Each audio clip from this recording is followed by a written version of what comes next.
everyone, and welcome to Network Playroom. In this video, we'll go over the parameters that must match between two routers for them to become OSPF neighbors or form an adjacency. I'll break the video into three parts. First, I'll cover a bit of theory and explain what parameters must match between OSPF neighbors. Then we'll move on to the command line to break and fix the OSPF adjacency. By the way, we'll use the same Eve NG lab topology and only two routers R1 and R2 as in the previous video. So you can see my lab open on the screen here, very simple topology, but we'll only use R1 and R2. Finally, to conclude the video, we'll look at some OSPF packet captures again.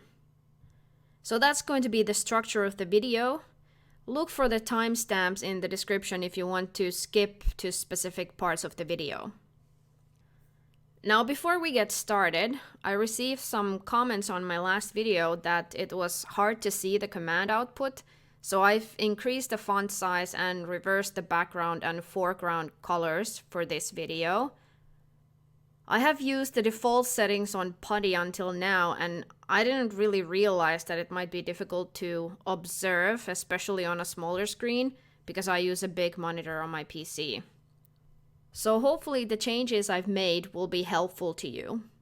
I would not use the settings I've applied currently for personal use, so let me know in the comments if the output is more clear now and it's easier to read. Leave your suggestions below in the comments if you would like to see any other changes. Thank you for the feedback, by the way. I heard you and I do my best to listen to your wishes and improve the quality of my videos. Okay, let's get started with this video. If you've watched my previous video where I discussed OSPF adjacencies in general, you probably remember that the neighbors come up as soon as OSPF is enabled on the interfaces and the routers go through the adjacency process and finally settle in the full state. So we didn't focus on why this happens, we just looked at the neighbor states. This time we'll do essentially the same thing, but we'll purposely break the adjacency process by changing the parameters and then investigate how that presents itself on the command line. Okay, so what are the OSPF parameters that must match between the two routers? Let me actually pull up my CCIE playbook for this one, so we'll keep it on the side. Right here. Now, the CCIE Routing and Switching Official Cert Guide, 5th edition, has a great chapter on OSPF, and this section is actually from that book. So let's look at this. So I'm referring to the text we have on top of the page here, this section. So after two routers discover each other by receiving hellos from the other router, the routers perform the following parameter checks. Must pass the authentication process, must be in the same primary subnet including the same subnet mask, must be in the same OSPF area, must be of the same OSPF area type, must not have duplicate router IDs, and OSPF hello and dead timers must be equal. So if any of these items do not match, the two routers simply do not form a neighbor relationship. And a note here, the OSPF process ID does not have to match. So let's kind of follow this list of items in order to break and fix the lab. We'll jump on the command line and configure different parameters on the routers and see how it affects the adjacency. I'll actually skip over the authentication part because I've already done a video about that, and that should probably be covered in its own video anyway, because there are multiple elements in authentication alone that can go wrong and cause the neighbor establishment process to fail. So let's go to the next item. We'll look at the subnet right here. And we'll actually use the playbook on the side here. I have a lot of text and command output here that we can use as reference as we go through these steps. So let me scroll down a little bit past these images right here. So we'll come to this section right here, changing the subnet mask on R1. That's what we'll do. Okay, so let's pull up the command line for R1. Right here, let's wake it up. Enable. So right now the routers are in the 192.168.0.0/24 network. So we'll change R1's configuration so that the base network address is the same, but the subnet mask is a /25. That way, from both routers' perspective, it looks as if they are still in the same subnet after the interface has been reconfigured, but they're actually not. Now, I forgot to mention that I've actually already configured basic configuration for OSPF, so R1 and R2 are already adjacent. Let's take a look at that quickly. So we'll do show IP OSPF neighbor. So you can see they are fully adjacent right now. And also, before I change the IP address, let's just verify the current IP configuration on the interface. So we'll do show IP interface gig0/0. So here's R1's IP address at the moment, 192.168.0.101/24. And actually, before I change that, let's enable some debugs on the command line so we can investigate it afterwards. Let's do it on both R1 and R2. So debug IP OSPF adjacency, and let's do debug IP OSPF hello.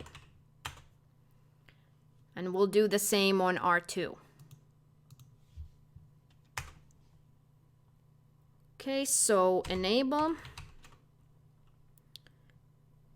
debug IP OSPF adjacency and debug IP OSPF hello. I didn't mean to do that twice. Then let's go back to R1. And now let's reconfigure the IP address on the interface. So interface gig0/0 and then IP address. We'll keep that as the same, if I could type. But now the mask is going to be a /25 or 255.255.255.128. Like so. Let's see what happens. So we're getting a lot of output here. Let me do you all. And the same on R2. And actually, it might be easier to read this if I maximize the windows. So we might have to get rid of the playbook and not keep it on the side here. Let's try that. So we'll do it this way.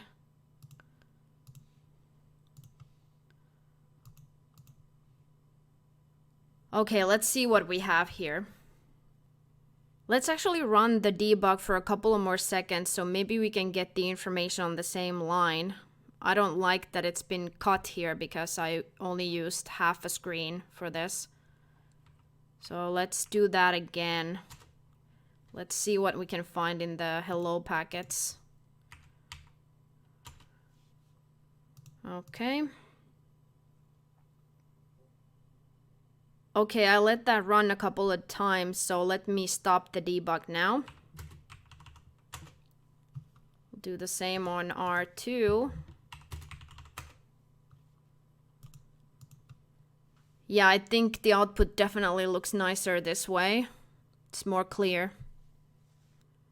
Okay, let's see what we have here. So on this line, mismatched hello parameters from 192.168.0.102. So that pretty clearly tells you that there's something wrong in the parameters that were received from the neighbor. Now on the next line, we find out why. So if we look at this last section here, so these are the two subnet masks, the local one and the remote one. So R here is referring to the received subnet mask, and C is referring to the configured subnet mask. So we're on R1, and that's where we change the IP address, so you can see that here is the faulty mask and why the adjacency failed. So we can check that with the show IP interface command again.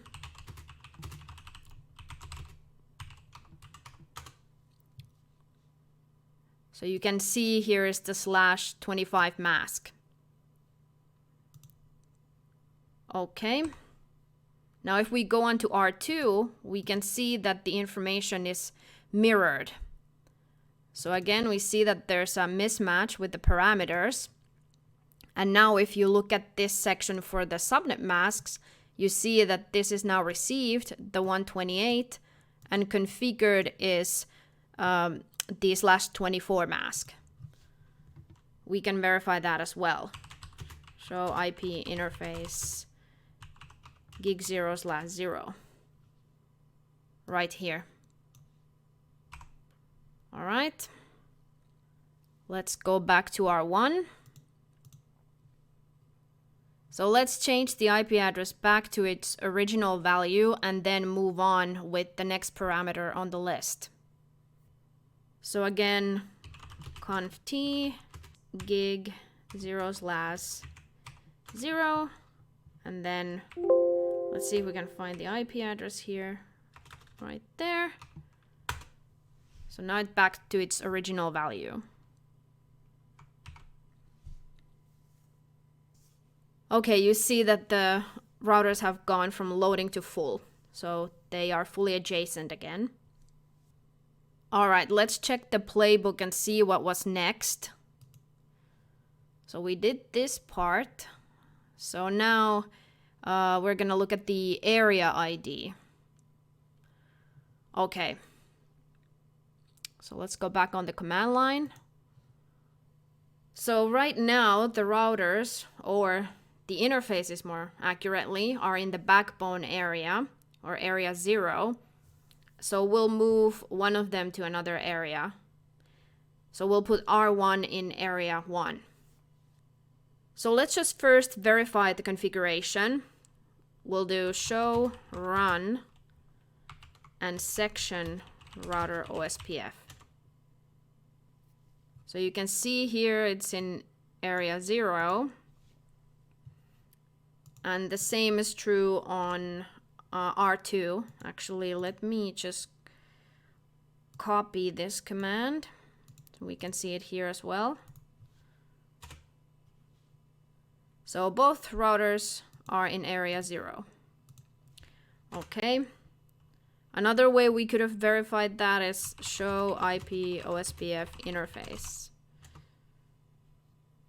Right here. Okay. So again, before we change anything, let's put the debugs on. So debug IP OSPF adjacency, and then hello. All right.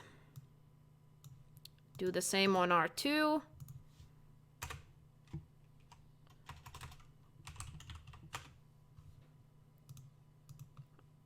Okay. So then let's go to the configuration.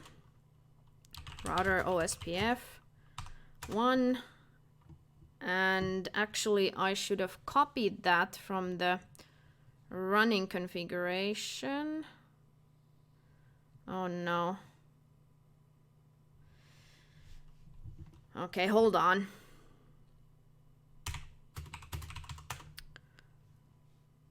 This debug is messing with me, so I'm gonna try and copy this section here.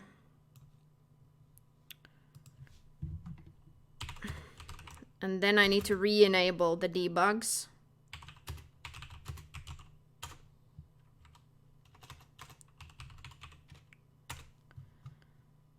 All right.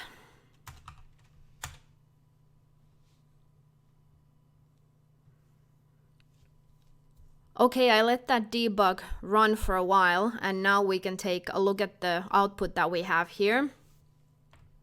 Now it's pretty clear from this message that keeps repeating here that the problem is a mismatched area ID. It states that clearly here. Let's look at the same on R2. R2 is not spitting out that information. That's good, so it's not going to mess with us. By the way, if you're wondering about this line, specifically this bit right here, mismatched area 0.0.0.1 in the header, like what is that? Well, that's just another way of representing the area ID. The area ID field is 32 bits long, just like an IP address, so it can also be represented as 4 bytes in 8-bit blocks each, separated by dots. So the area ID can be represented in normal decimal form or dotted decimal format. So let's actually play with that a little bit for the fun. So let's change the area ID on R1 to something big beyond an 8-bit value or 255, so the other octets will be used as well. So let's try an easy value like 256. So what do you think we would see in this bit of the message then if the area ID is 256? Let's think about that a little bit. And for that, let me pull up the pen tool. So it helps to write 256 in binary, which would be equal to 1, 0, 0, 0, 0, 0, 0. 1 followed by 8 zeros. So then the full 32-bit value would contain a bunch of leading zeros in front of this number to fill up the 32-bit space.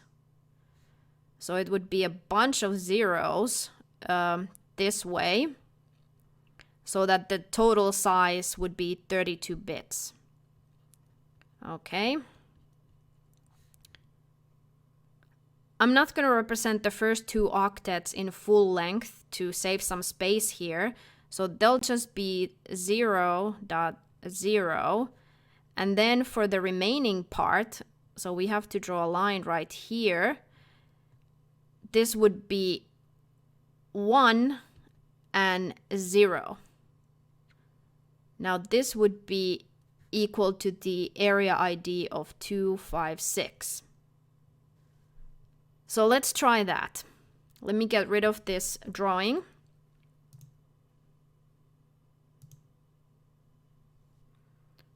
So we'll enable the debug again here, and then go on R1 to change the area ID.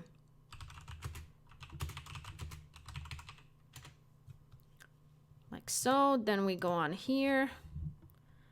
This is filled with log messages.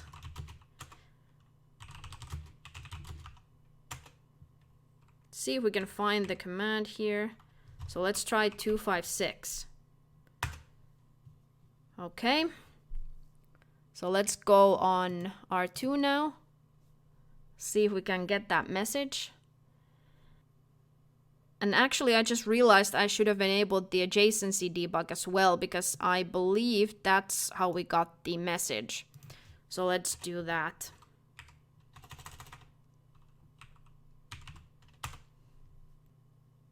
Give it a moment here.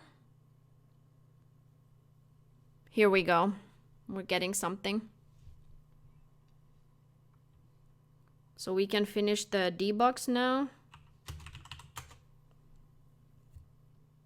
So as you can see here, this is the area ID, just as we suspected. That is the area ID corresponding to the decimal number 256.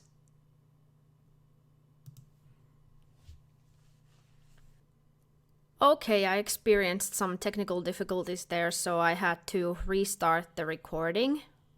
Now we're back. So let me just make sure all the debugs are turned off and we can look at a couple of things before we move on with the video.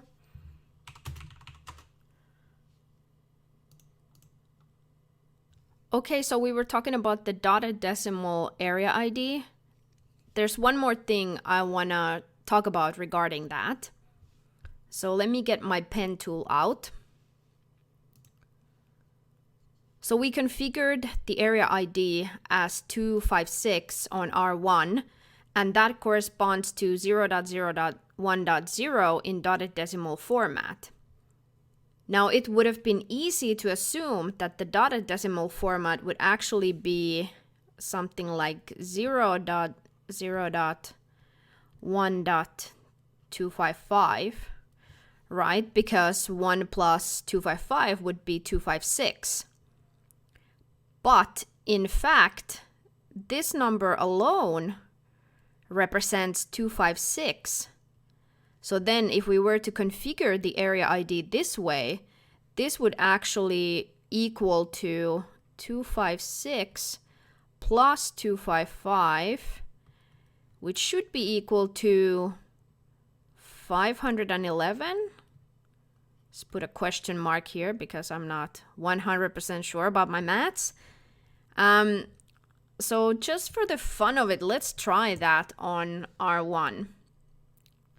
So if we configure the area ID as 511, we should see another message here that the area ID is 0.0.1.255 in dotted decimal. So let me remove this, and then we'll turn on the debug again, actually. We don't have it here in memory, so let me type that. All right, then we'll go to R1. These messages just keep going here. So router OSPF. We'll retype the network command. And then area 511. So now it's changed from 256 to 511. So let's see what we can get on R2. So here we go. There's already a couple of packets. I can turn off the debug again. So as you can see right here, the area ID is what we expect here. Okay, let's check the playbook to see what's next on our list. So we've gone through this part of changing the area ID, and now we can move forward to the network type. Excuse me, area type. For that, let's put both routers in area 1. Because area 0, or the backbone area, cannot be configured as any other type of area. As you can see right over here, I've tried to configure it as a stub, and it is not allowed. You get this error message, backbone cannot be configured as a stub area. We haven't covered OSPF area types yet, and for now it is enough to understand that an OSPF domain can contain different types of areas, and each of them have different rules of what LSAs are allowed and flooded in the area. A stub area does not allow external routes, but a normal area does. Therefore, it is important that the area types match between the routers, so both routers will follow the rules specific to the area type. Okay, so let's go back to the routers. We'll start with R1, and we can change this to area 1. Okay. And then we'll do the same on here. Actually, let's see if I can copy that line.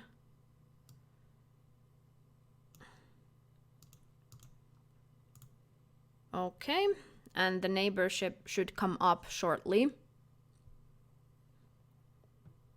Okay, looks like they are fully adjacent now. So since we've changed the configuration so many times, it might be a little hard to keep up. So let's backtrack a little bit and just use a couple of verification commands to look at the situation now before we break it again. So let me get out of this config mode, and we'll do show IP OSPF neighbor. So you can see that this neighbor adjacency is up. Can do the same here as well.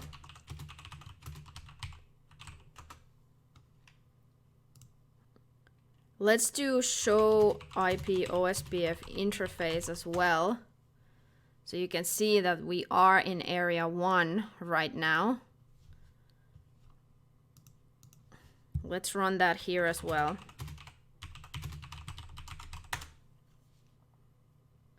Right here, area 1.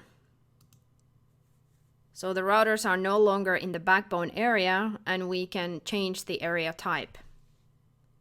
Let me do it a little differently now. Let me change the configuration first and then enable the debugs, so the debug output doesn't interfere with the commands I'm trying to insert and it doesn't get all messy. Let's try it that way. So let's change the configuration on R1.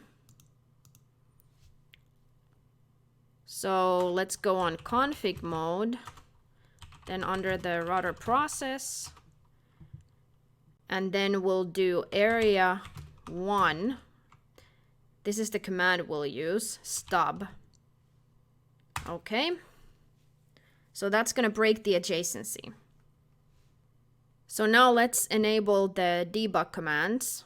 I'll do them in the config mode on R1. So we'll have to use do debug IP OSPF adjacency and OSPF hello. Okay. Copy this one and then go on R2.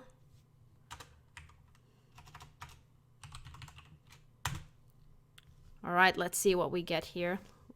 Let's let the command run for a moment. Okay, looks like we have enough information here, so I can stop the debugs again. Do the same here. Okay.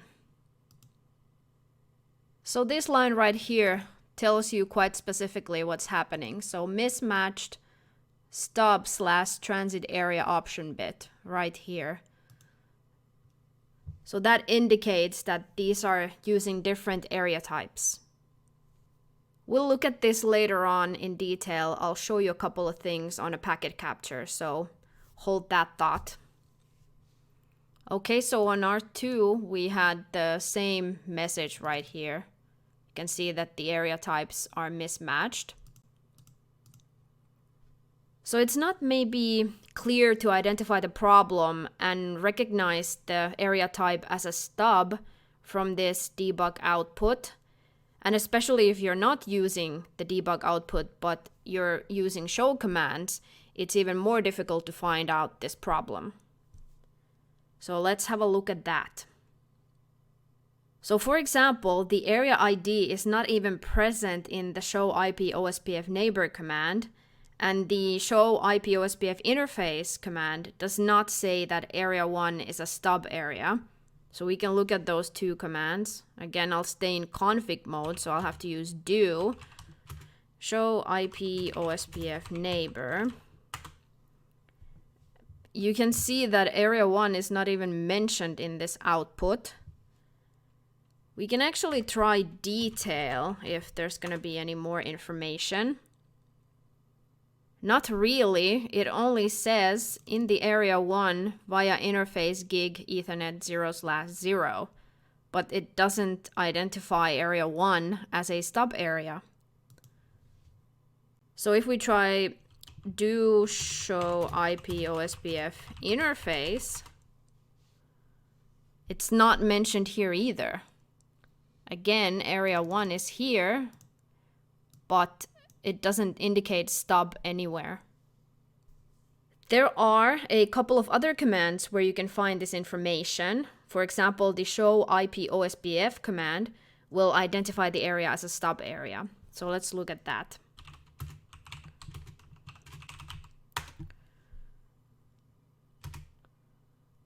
So that's a lot of output. Let's see where I can find a line what we're looking for. Right here in this section. So it is a stub area referring to area 1. So if we run this same command on R2, show IP OSPF, you can see that area 1 is listed here, but there's no mention about stub area.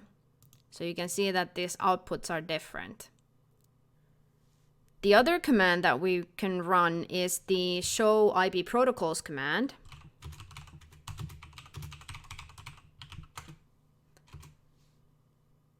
So this command shows kind of general information about the routing protocols.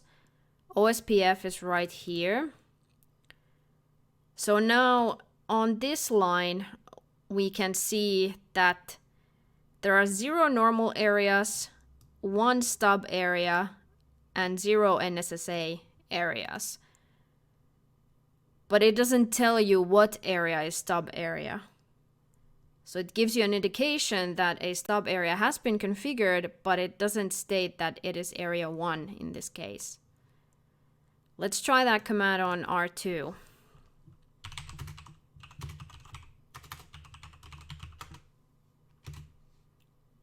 So now here you can see there's 1 normal area and 0 stub areas.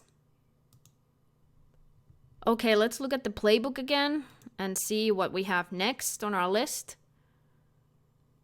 So we went over this section.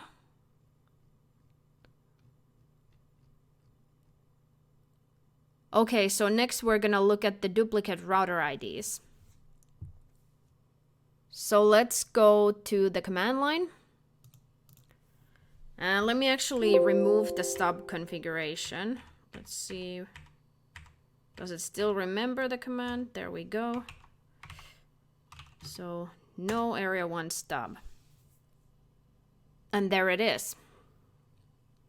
Okay, since we're already under the OSPF process on R1, so let's change the router ID on here.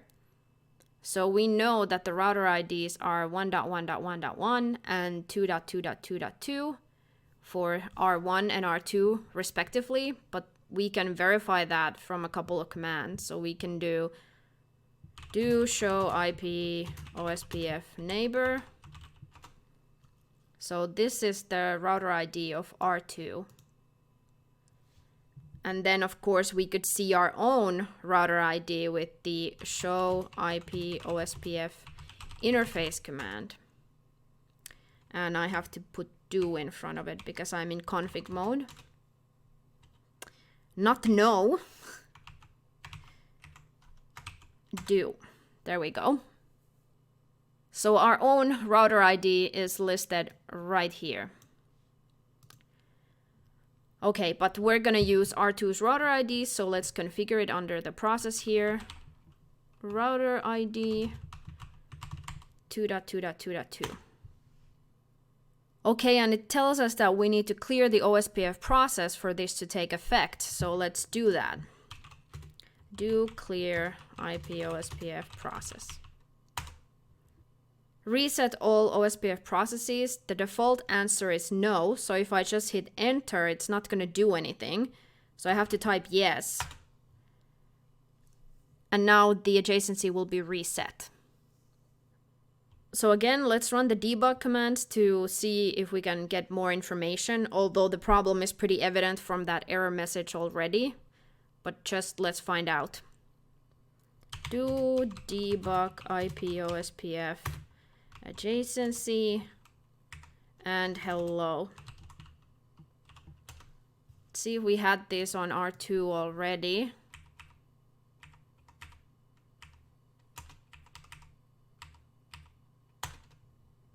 Like so.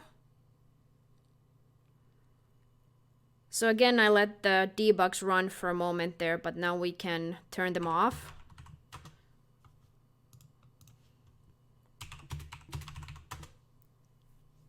So the debugs didn't really give us any further information. So the most obvious message is right here.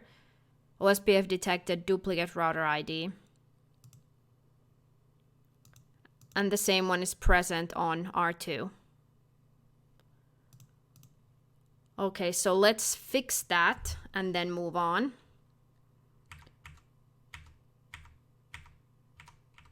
Find the router ID command here and then change it back to 1111. Like so. Okay, then let's go back to the playbook again and see what we have here next. So the hello and dead timers right here. So the hello and dead timers must match between the routers. The default values for hello and dead timers are 10 seconds and 40 seconds respectively. Now changing the hello timer automatically adjusts the value of the dead timer as well. By default, the dead timer is 4 times the hello timer. Now as you can see from the highlighted output right here, the values are in fact 10 seconds for the hello timer and 40 seconds for the dead timer by default. So the dead timer is 4 times the hello timer as mentioned previously. So let's scroll down a little bit to see what's going on here. So we can change the hello timer on R1 and then let's see what happens. So let's go back to the command line. And we'll actually verify that with the show IP OSPF interface command. So you can see the output right here. And we can do the same on R2. Right here. So both routers are using default values. So now to change the hello timer on R1, we have to go on the interface. So this configuration is done under the interface and not under the routing process. So let's do conft int gig 0/0 and we do IP OSPF. I can't remember it by heart, so it's right here. Hello interval.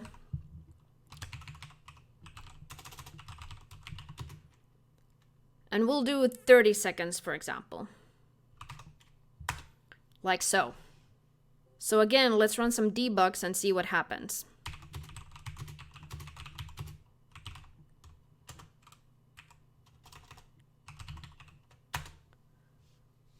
So the neighborship went down, the dead timer expired. And now let's run this on R2 as well.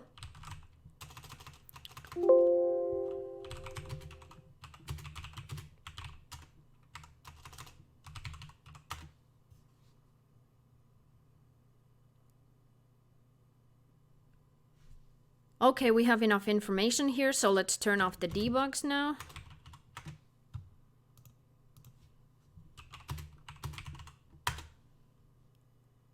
Okay, so let's decode what's going on here. So again, this line is saying that we have mismatched hello parameters. So if you look at this line right here, so dead here is referring to the dead timer, and similar to the subnet mask output, you see these two codes here, R and C. So this one is for received and this one is for configured. So you see that we're receiving a dead timer of 40 seconds, but we have a dead timer of 120 seconds configured locally. Similarly with the hello timer, we're receiving a hello timer of 10 seconds, but we have configured a hello timer of 30 seconds. Now we can run the show IP OSPF interface command again to verify these values.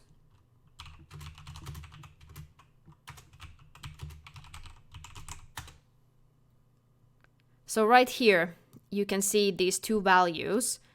So remember, we only changed the hello timer to 30 seconds, but that automatically adjusted the dead timer to 120 seconds. So let's check on R2. First of all, the debug output is going to be mirrored. So here, dead timer received 120, configured 40, and with the hello, received 30, configured 10. Show IP OSPF interface. Right here. So let's look at the playbook again. So you can see in this section here that changing the dead timer does not automatically adjust the hello timer.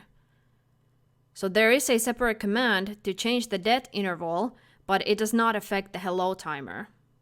So let's try that as well. We'll go back to R1. Since we're still under the interface, we can do IP OSPF, and then let's use the question mark again.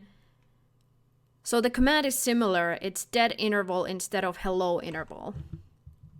So dead interval, and we can use 90 seconds, like so.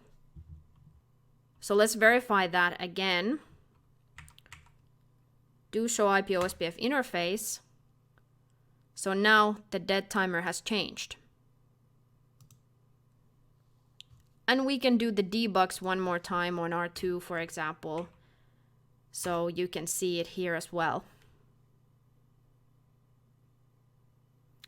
There we go. Let me turn off the debug. So now the new value is reflected here. So received the 90-second dead timer.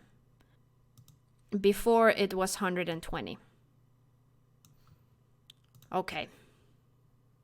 Okay, let's go on R1 and remove those commands. So we'll do the no form of this command. Do I have the other one still here? Yes. There we go. Now they should be back to their default values and the neighborship should go up. And there it is. Let's just verify that one more time.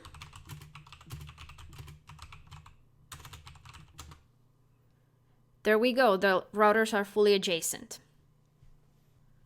So now that we've gone over all the OSPF parameters, let's jump on Wireshark and do some packet analysis. I'll use the OSPF broadcast adjacencies packet capture from packetlife.net again. As before, I'll leave a link in the description so you can download it and look at it yourself if you like. So let's go to Wireshark. And let me actually rearrange my windows a little bit. So let's put this on the right-hand side and the document on the left-hand side. So we'll scroll up to find the list of items at the beginning. Right here. This is what I want. Let me also zoom in on the output on Wireshark so it'll be easier to see. I hope that's gonna be big enough for everyone. So how does the router verify if those OSPF parameters match with the neighbor? Well, let's compare the list of parameters to the fields we can find in the hello packet. Let me actually take this one step down, so maybe it's gonna be a bit easier and not too crazy for the screen. So let's open the OSPF header and OSPF hello packet sections here, and let me try to modify this size a little bit. Okay. This should be fine. So the first item on the list is the authentication check. We didn't cover authentication in this video. We just skipped over it entirely, but you can see in the OSPF header, there is the authentication type and authentication data fields. So the parameters would go in here and those would be compared between the two routers to verify that they match. Now the next item on the list is the primary subnet, or the subnet mask that must match between the two routers. And you can see the field right here, the network mask field. So this field is compared between the two routers, and the values must be equal. But note here, I don't think I mentioned this earlier. There should be a little asterisk or something here to indicate that this is not true in every case.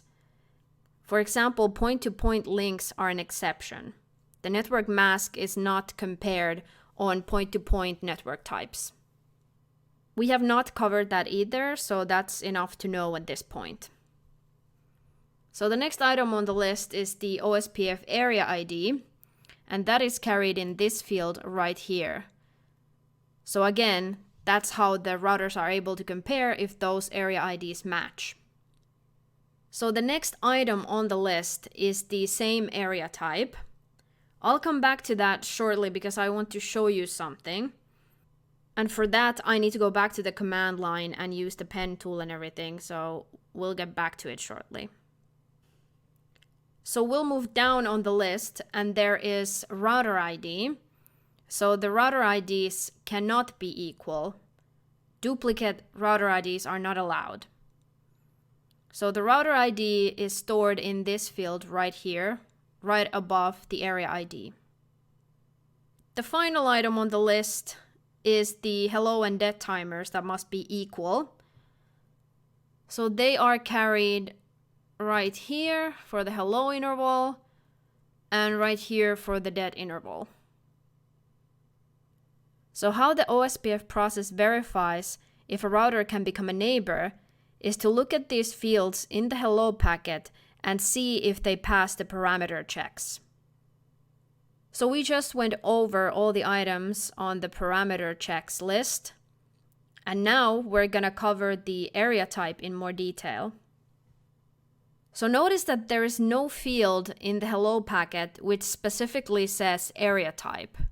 So if there's nothing in here stating area type, like this one clearly says dead interval. So how does the router know if the routers have the same area type? Well, the information can actually be found in the options field, right here. So this is an 8-bit field that includes several options. So we're interested in the N-bit and E-bit, and we'll ignore the rest. So I'm referring to this bit and this bit. When the E-bit is set, in other words, when it is 1, the router has external routing capability. Now it's not very clear from this information what that means, but it basically conveys that the area is a normal area. So then, if the E-bit is 0, the area is a stub area. Now if the area was another OSPF area type called a not-so-stubby area, or NSSA, that would be indicated by setting the N-bit to 1. So this one right here, which is currently 0. But we'll focus on the E-bit. So let's actually have some fun with bits and investigate an OSPF packet dump. Before that, let's try to understand what information we'll be expecting. The routers will display the OSPF packet dump in hexadecimal format, so let's adjust our minds a little bit to that so we understand what we should be expecting.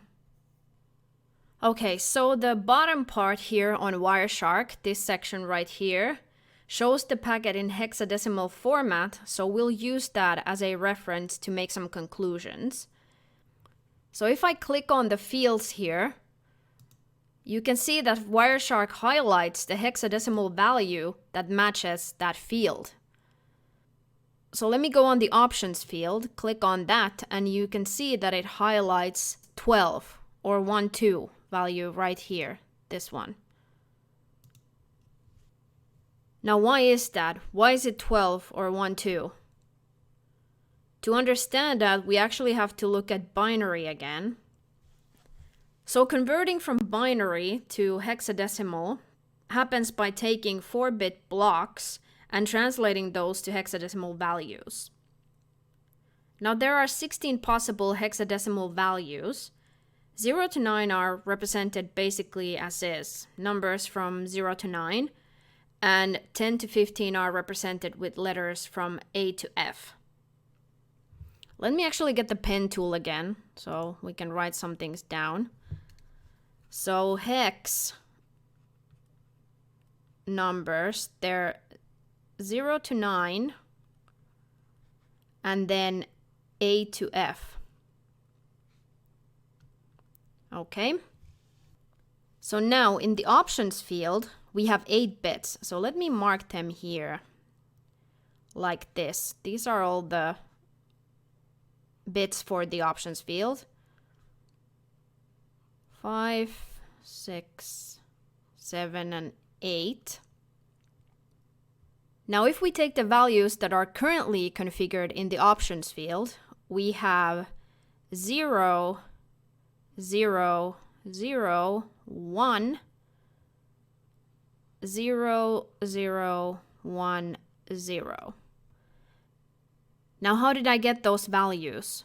So I just went down these bits in the options field and listed them in those little pockets there. So now we have 8 bits in total, so we separate them into 4-bit blocks. So let's draw like a line here. So now we get 2 sets of values.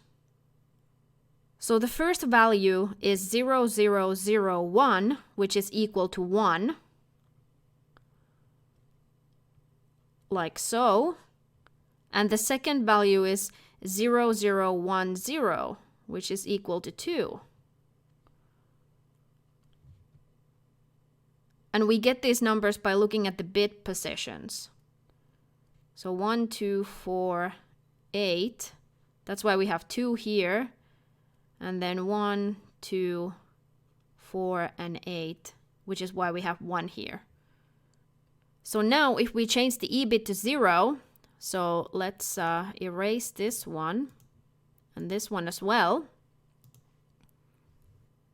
So we'll write 0 here. So the second block now becomes all zeros, making the new value 0.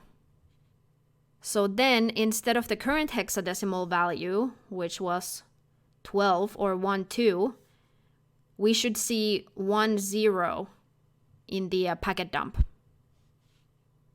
Okay, let me hide this output for now, but try to keep it here so we can come back to it. So now let's go on R1. Oh, we need to wake it up. Enable. So let's look at our show run right now. Show run section router OSPF. Okay, so we're in area 1 currently. And actually, let me push this on the left side so we can keep this open here. So actually, let's look at the show IP OSPF neighbor command quickly.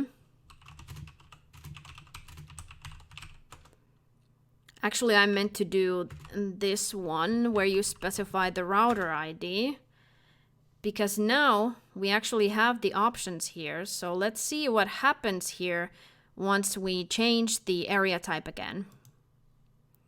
So let's run that on R2 as well. Enable, and we'll push this on the side as well. Show IP OSPF neighbor. Okay, you see that the E bit is on right now. Actually, I'm not sure if we'll be able to run this command once I break the adjacency. We'll find out, but for now, pay attention to the value here and also that the E bit is set. So let's go on R1. And then let's start breaking things again. So we'll configure this area as a stub.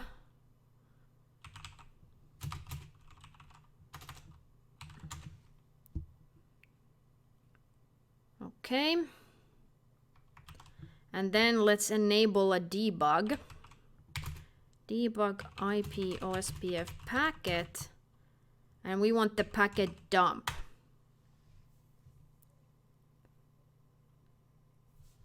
Okay, let me turn that off. All right, so you can see that the hello packet is in hexadecimal format here. So let's try to reflect the output here on the Wireshark capture. So let me get the pen tool back. Right here. So now we're expecting this value in the options field. So how can we check that because the packet dump looks like a complete mess? Well, we can get some clues here from Wireshark. We can identify certain fields by comparing it to the Wireshark capture.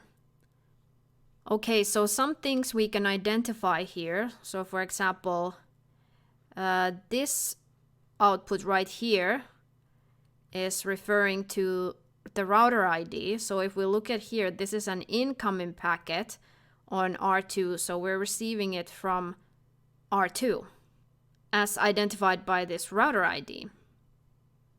So the next field here would be the area ID. We're in area 1. Then let's look at some other parts here, like this one looks like the subnet mask, because that would be equal to 255.255.255.0. You see all these Fs here. So now when you compare it to the Wireshark capture, network mask right here is really close to the options field, which we're interested in. So there's only the hello interval in between. So we're using the default timers for hello and dead timers, and for the hello timer it's 10. So it's gonna be this one right here. So now we've located the hello interval field, and we know that the options field is right below it or right next to it right here. Now remember that this is an incoming packet, so that's why it's still showing 12 as we had right here. That was the original value when the EBIT is set to 1. So now let's look at this other packet right here. This is the outgoing packet. So this is what router 1 or R1 is sending to R2. So we can identify the same fields here. This would be the router ID. This one would be area ID.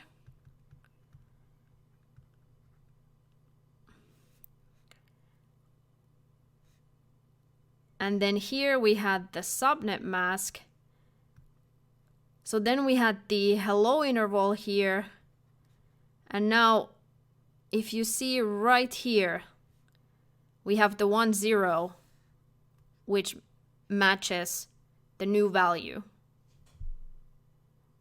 Okay, let's remove this output and go back on the command line.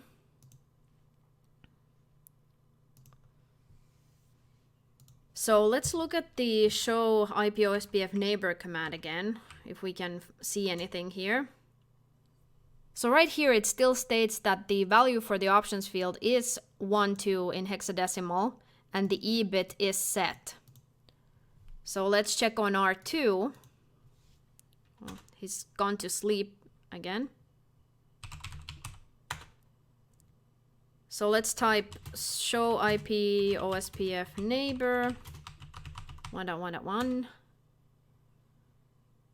That's interesting. So we don't have any information here. I did not expect that. Let me try that again.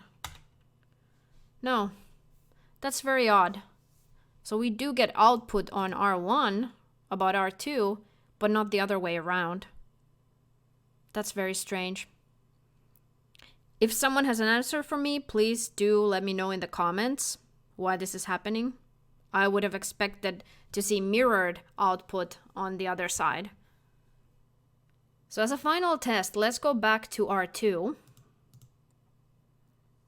So let's change area 1 as a stub area on here as well, and then look at those neighbor commands again to see what happens to the bit values. So conf t router OSPF 1 area 1 stub. Okay, so let's run the neighbor command again. So the value has changed now. You see that it's 1, 0, and the EBIT is gone. That means the EBIT has been set to 0 because the router no longer has external routing capability in this area. So let's check on R1 as well.